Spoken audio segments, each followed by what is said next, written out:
Hello everybody. तो आज हम एक क्लास 10 एपी का एक छोटा सा क्वेश्चन करने जा रहे हैं। बेसिकली जो भी क्वेश्चंस मैं आपको कराऊंगा वो सारे के सारे या तो इंपॉर्टेंट होंगे या तो वो क्वेश्चन होंगे जो बच्चों को बेसिकली टफ लगते हैं। ठीक है। सो हमारे पास एक सवाल है, if the mth term of an AP is n। जैसे हम कहते हैं ना कि किसी एपी का पांचवा टर्म 9 है, तो जब पांचवा टर्म कहते थे या फिफ्थ टर्म कहते हैं तो a+4d हम कहते हैं, सिक्स टर्म कहते हैं तो a+5d हम कहते हैं, नाइन्थ टर्म कहते हैं तो a+8d हम कहते हैं। सेम हमारे पास है किसी एपी का mth टर्म है, mth टर्म यानी am, नाइन्थ टर्म यानी a9, सेम कितना दिया हुआ है, n दिया हुआ है। ठीक है। फिर हमसे क्या कहता है कि उसी एपी का the same AP nth term of the AP is कितना, m। अब उसी एपी के nth टर्म का वैल्यू कितना है हमारे पास, m है। ठीक है। ये डेटा हमारे पास ऑलरेडी क्वेश्चन में गिवन है। एक्चुअली बोर्ड में थोड़ा स्पेस कम है तो मैं लैंग्वेजेस को थोड़ा अवॉइड करूंगा, मेरी बातों पे ज़्यादा फोकस करना। ये दोनों डेटा हमारे पास सवाल में क्या है, गिवन है। ओके नाउ अभी हमसे सवाल क्या कहता है कि शो करिए, show that m plus nth term. जैसे अगर मैं आपसे कहूं कि किसी एपी के पांचवें टर्म का वैल्यू, मैं ऐसे इन जनरल लिख रहा हूं कि किसी एपी के 5 टर्म का वैल्यू 9 है तो a5 का वैल्यू 9 हो गया, और नाइन्थ टर्म का वैल्यू 5 है तो आपको शो करना होगा a5 + 9 = 0। आप चाहो तो इस क्वेश्चन को बना सकते हो, बहुत इजी है, बेस्ड ऑन इक्वेशन है। मैंने कहा अगर पांचवें टर्म का वैल्यू 9 है और 9वें टर्म का वैल्यू 5 है तो बताओ 5 + 9 टर्म का वैल्यू कितना होगा और कितना आना चाहिए, वो 0। तो ये क्वेश्चन सेटिस्फाई हो जाएगा। ठीक है। तो शो करना है हमें क्या, m प्लस nth टर्म का वैल्यू कितना, 0। अच्छा am प्लस n हो जाएगा, इसका ही वैल्यू मुझे कितना लेके आना है, 0 लेके आना है। आखिर सवाल बनेगा कैसे, जरा समझने की कोशिश करते हैं। नाउ सबसे पहली बात तब हम आते हैं कि हमारे सवाल में गिवन क्या है और कैसे हम उसे सॉल्व करेंगे। हमारे पास पहला गिवन डेटा है कि am = n है, राइट। आप मुझे एक बात बताओ, इस am को क्या मैं लिख सकता हूं a + m-1 into d and the value was कितना, n। let us consider this is the equation number 1. okay, now the second is what, an is equal to what, a + n-1 into d and it is what, m। कितना दिया हुआ, ये m दिया हुआ है।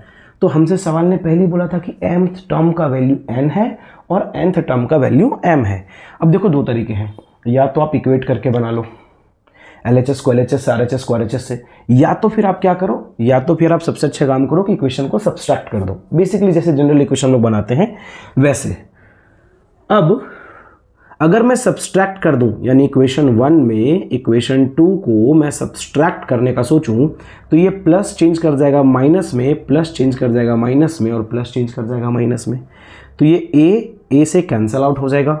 Data क्या बचा हमारे पास, it is what, m-1 into d में सब्सट्रैक्ट हो जाएगा क्या, n-1 into d, और यहाँ डेटा क्या है हमारे पास, n-m। देखो आप चाहो तो आप सेकंड में फर्स्ट को सब्सट्रैक्ट कर सकते हो, ऐसा नेसेसरी नहीं है अगर आपको इजी कर देना और सवाल को तो, बट मैं चाहता हूँ कि उल्टा पुल्टा ना करके एक सीक्वेंस में ही चला जाए तो बेटर रहता है। नाउ अब आप d को अंडर द ब्रैकेट ले लो, तो अगर मैं d को अंडर द ब्रैकेट लूँ तो क्या हो जाएगा, ये md - d, बिकॉज d आ जाएगा अंदर, ये माइनस रहा हमारे पास, और ये हो जाएगा क्या हमारे पास, nd - d। Now it is what, n - m।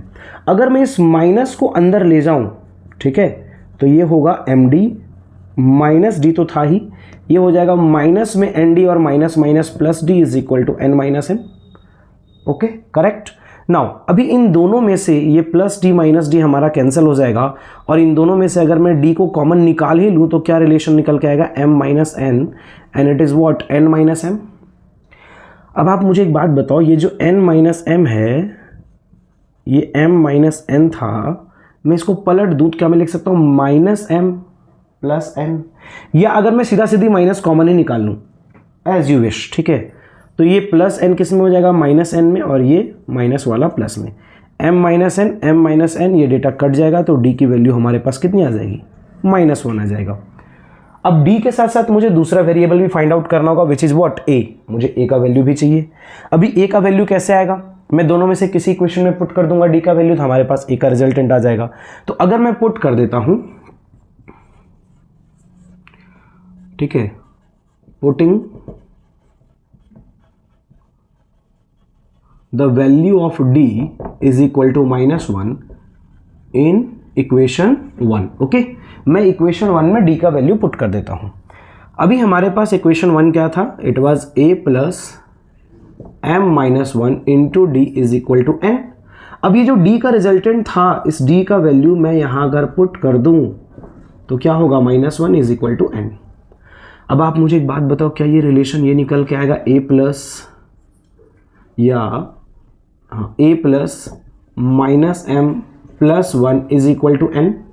ये कैसे आया, ये माइनस आ जाएगा अंडर द ब्रैकेट, तो -m एंड माइनस माइनस क्या, प्लस। ओके, नाउ अगर मैं a का वैल्यू निकालना चाहूँ तो ये प्लस से पूरा उठ के किस में आ जाएगा, माइनस में आ जाएगा। सो ये n था, ये माइनस में क्या हो गया, -m और प्लस में 1। मैं इसको थोड़ा सा तोड़ दूँ अगर, तो ये माइनस माइनस क्या, प्लस m और प्लस माइनस क्या, माइनस। रिजल्टेंट क्या आया, a का वैल्यू हमारे पास आ गया n plus m minus 1। a का वैल्यू आ चुका है, d का वैल्यू आ चुका है।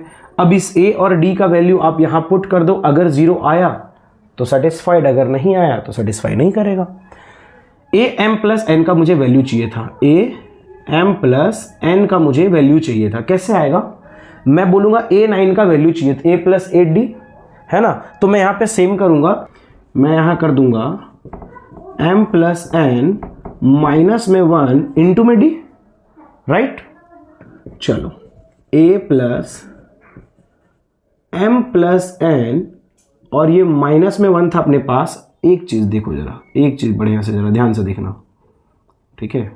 यहीं पे सॉल्व हो गया क्वेश्चन, ये a है, प्लस का प्लस हो गया। अगर आप इस डेटा को गौर से देखो, ठीक है, तो अपने पास यहाँ कौन सा डेटा था, m प्लस n माइनस 1, यहाँ भी क्या m प्लस n माइनस 1 में फॉर योर काइंड इन्फॉर्मेशन, ये मल्टीप्लाई में नहीं है, मल्टीप्लाई में d होता है ना, मल्टीप्लाई में d होता है। तो ये m plus n minus 1, m plus n minus 1, इस पूरे m प्लस n माइनस 1 के जगह पर मैं क्या लिख सकता हूँ, मैं a लिख सकता हूँ। तो इस पूरे m प्लस n माइनस 1 के प्लेस पर मैंने a लिख दिया और d की वैल्यू कितनी रख दी, -1 रख दिया। अभी ये a का a हो जाएगा और प्लस माइनस माइनस हो जाएगा, अभी वैल्यू 0 आ गया। तो a m प्लस n का वैल्यू कितना लाना था, 0। Thank you.